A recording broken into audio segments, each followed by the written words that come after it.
Saudara sekalian, kita tentu ingat bahan permenungan kita minggu yang lalu. Yesus waktu itu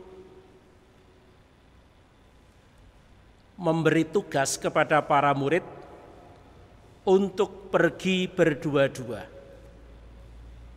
Dan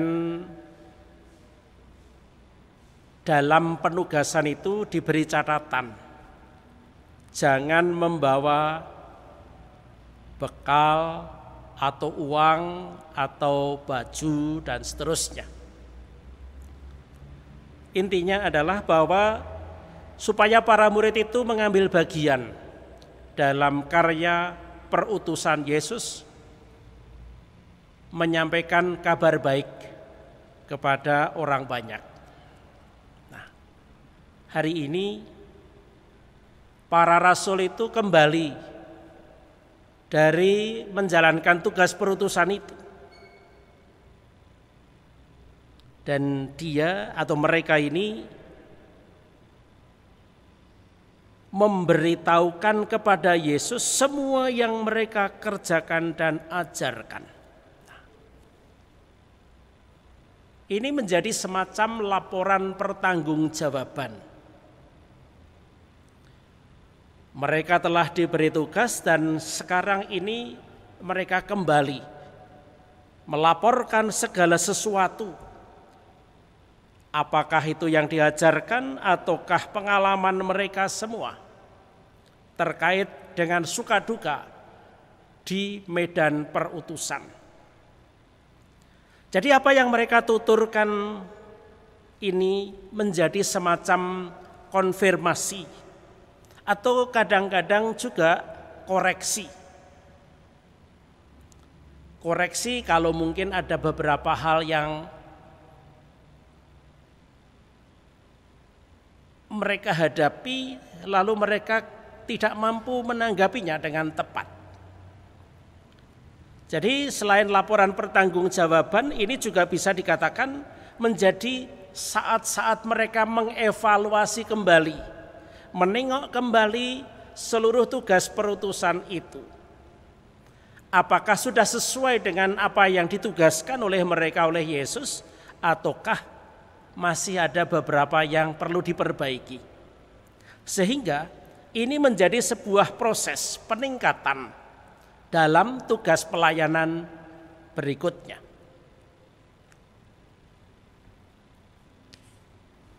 Memang tidak ada catatan dari Yesus yang direkam oleh para penginjil.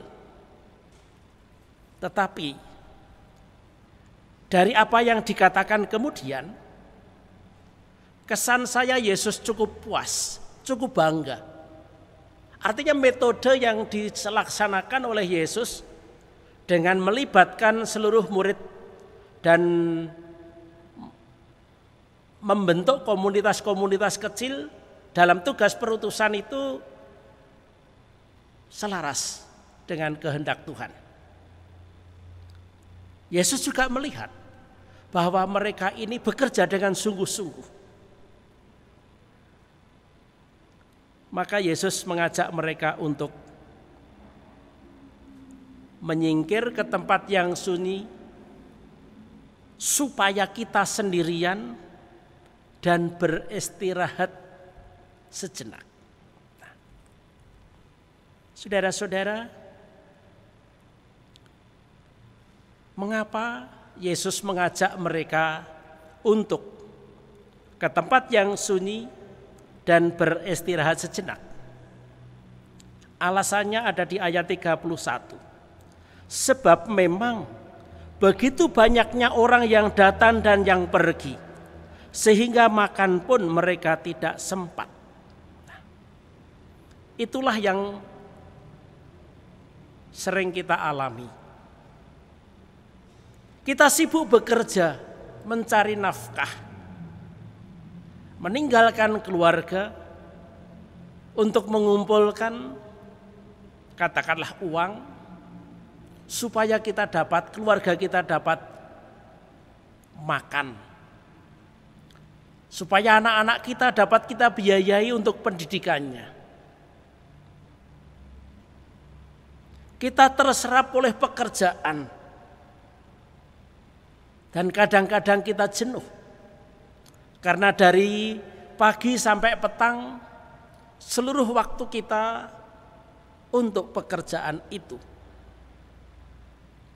Kita sibuk. Energi kita terkuras banyak sekali untuk pekerjaan. Dan dalam pekerjaan kadang-kadang kita juga kewalahan. Merasa kelelahan. Sepertinya tidak ada waktu untuk diri kita sendiri. Dan dalam saat-saat seperti itu,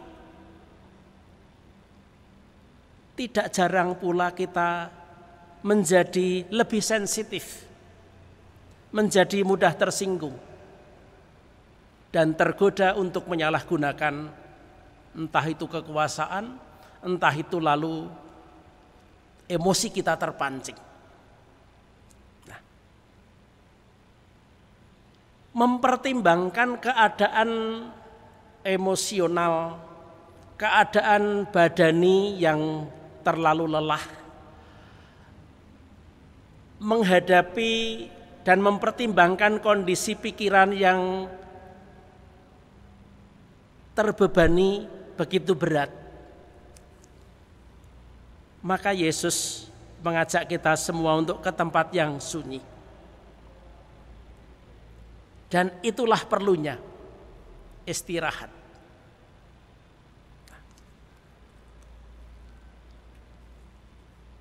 Kita perlu di saat-saat kita berada di tempat yang sunyi dan beristirahat itu, kita perlu melepaskan seluruh beban pikiran dan emosi kita akan pekerjaan. Sekaranglah saatnya kita untuk menikmati kebebasan, menikmati kegembiraan, menimba kembali kesegaran, hidup yang sepertinya tanpa beban. Kita perlu mengadakan refreshing, penyegaran. Dan kita juga perlu mengambil jarak terhadap segala kegiatan kita sehari-hari, terhadap rutinitas itu. Itulah yang dalam bahasa rohani kemudian kita sebut dengan retret.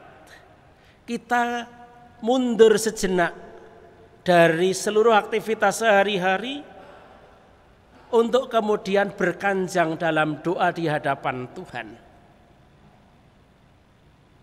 Saat-saat retret ini adalah saat-saat untuk mengumpulkan kembali seluruh daya kekuatan hidup kita. Dan itulah yang kemudian kita kenal dengan istilah rekoleksi. Dari pengalaman kerja sehari-hari, kita lihat sekarang dari kacamata yang mengutus kita. Dari kacamata Yesus, dari kacamata Tuhan. Apakah seluruh yang kita kerjakan ini, sekarang ini, sudah selaras dengan apa yang dikehendaki oleh Tuhan? Di satu sisi pada waktu kita bekerja, kita kerja sungguh-sungguh dengan segenap hati, dengan segenap jiwa, seakan-akan tidak ada waktu untuk diri sendiri. Tetapi di sisi lain Yesus mengajak kita, jangan kamu menyibukkan diri dengan banyak hal. Jangan kamu merasa terlalu bertanggung jawab atas sekian banyak perkara di dunia ini. Ada saatnya dan perlu kita luangkan, kita adakan saat itu. Untuk siapa? Untuk diri kita sendiri. Ini adalah saat-saat di mana kita memerlukan keseimbangan. Keseimbangan batin antara kegiatan luar, kegiatan untuk orang lain, dan pengayaan batin hidup rohani di hadapan Tuhan. Harmoni inilah yang sebenarnya ingin disampaikan oleh Yesus untuk selalu kita ingat, untuk selalu kita tata. Dan itu bukannya sebuah tindakan yang sia-sia. Itu justru diperlukan supaya kita nanti pada waktu melaksanakan tugas perutusan berikutnya, kita punya motivasi baru, kita punya daya kekuatan yang baru. Kita punya kekuatan dan semangat yang lebih daripada sebelumnya. Karena kita sudah belajar dari pengalaman. Kita meningkatkan kualitas pelayanan justru dengan menarik diri dari keramaian. Saudara-saudara, kita memang mudah tergoda untuk menjadi berat sebelah. Maka inilah saatnya kita diingatkan oleh Yesus. Apapun yang kamu kerjakan, kita perlu keseimbangan. Kita perlu harmoni. Dan harmoni itu kita temukan pada waktu kita menarik diri dari kesibukan, dari keramaian itu, untuk sekarang hati dengan hati berwawancara dengan Tuhan sendiri.